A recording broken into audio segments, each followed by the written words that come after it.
Champagne toast in the age of gnosis, ancient scrolls in the flesh, pages open. The Elohim, the Mellow Mystic, Lord Emmanuel, Chief of simonicanation, Spike of Star Seed, the wheat in the virgin's hand. If you don't know, now you know.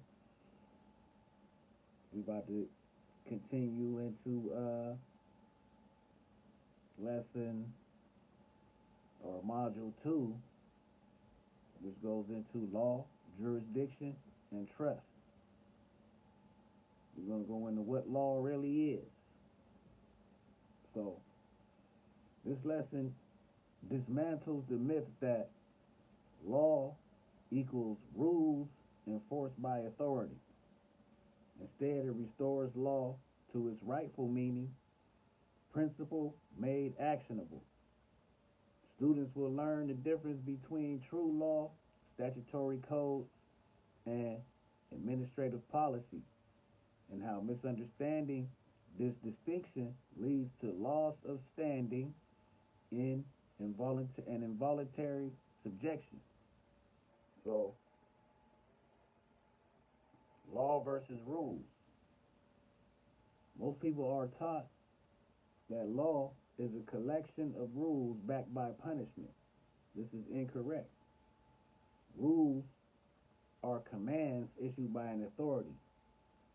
Policies are internal guidelines. Statutes and codes are corporate regulations.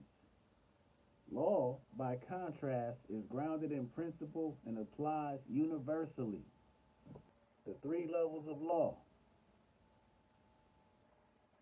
Simonican civics recognizes 3 functional layers: natural law, immutable principles governing life, balance, cause and effect, common law, derived from custom, harm and remedy between living beings, and then statutory and administrative law, rules governing participation in corporate or public systems. The first 2 apply by nature. The third applies by consent or participation.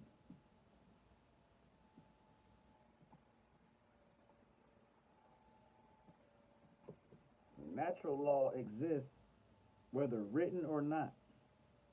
It includes principles such as do no harm, honor agreements, cause creates liability, remedy restores balance. Natural law governs living beings because it arises from creation itself.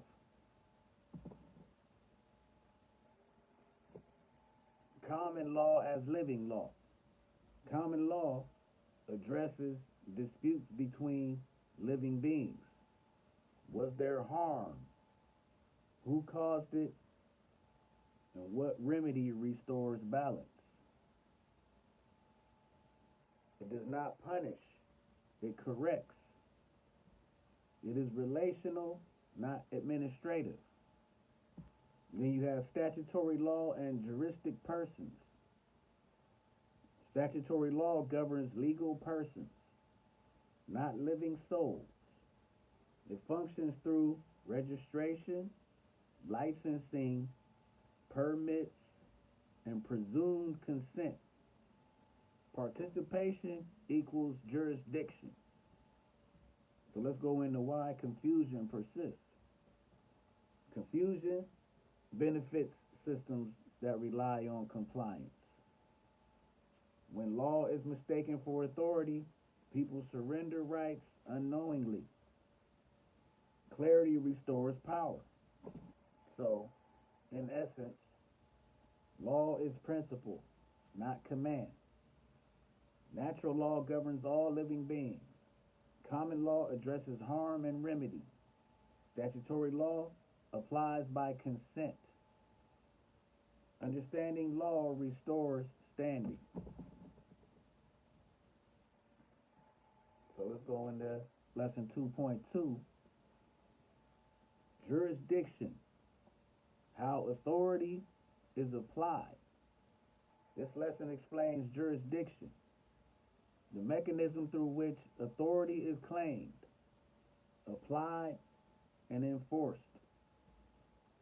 Jurisdiction determines who has authority, where it applies, and over whom. Most loss of sovereignty occurs not through force, but through misunderstanding jurisdiction. What jurisdiction really means. Jurisdiction comes from the Latin jus, or law, and decree, to speak.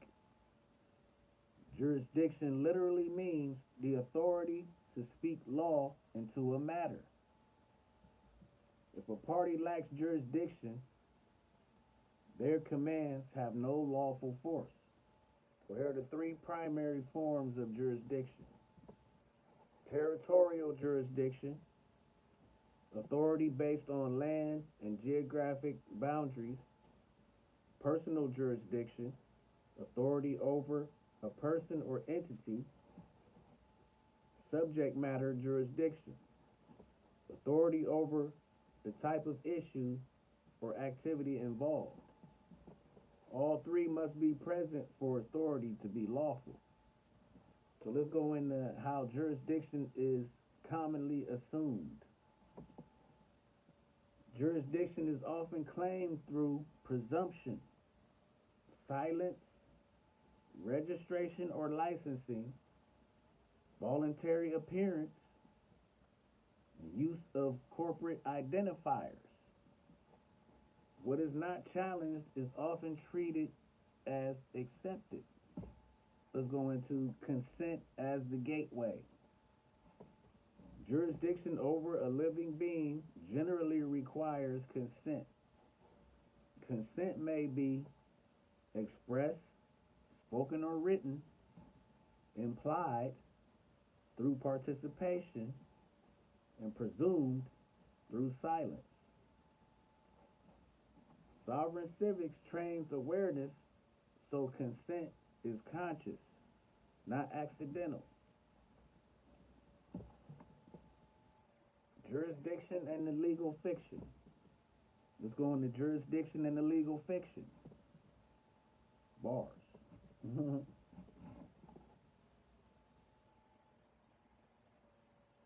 Most administrative systems operate over legal persons, not living souls.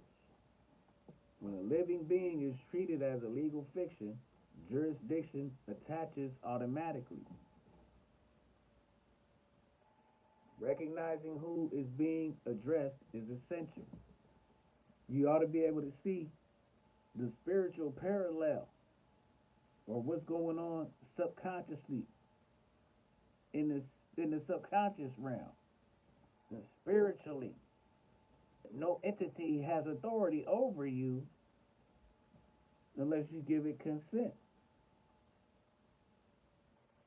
or you take it on as your own. You take on that thought as your own.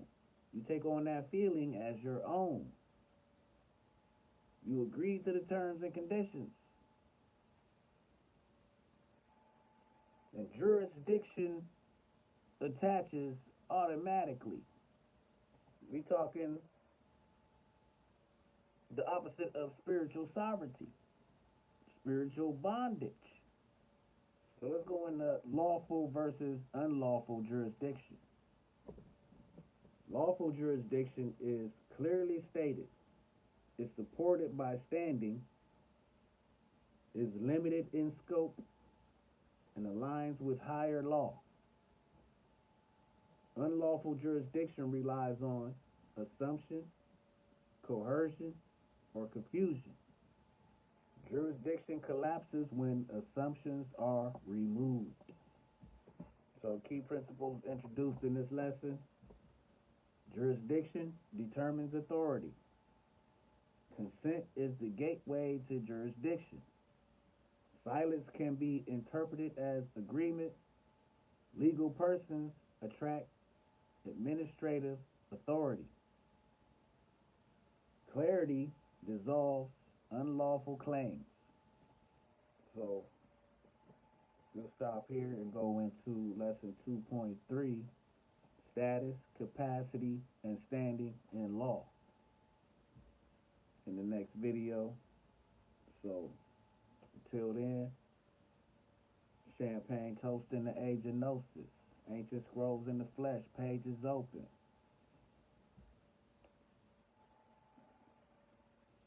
Just like the third eye.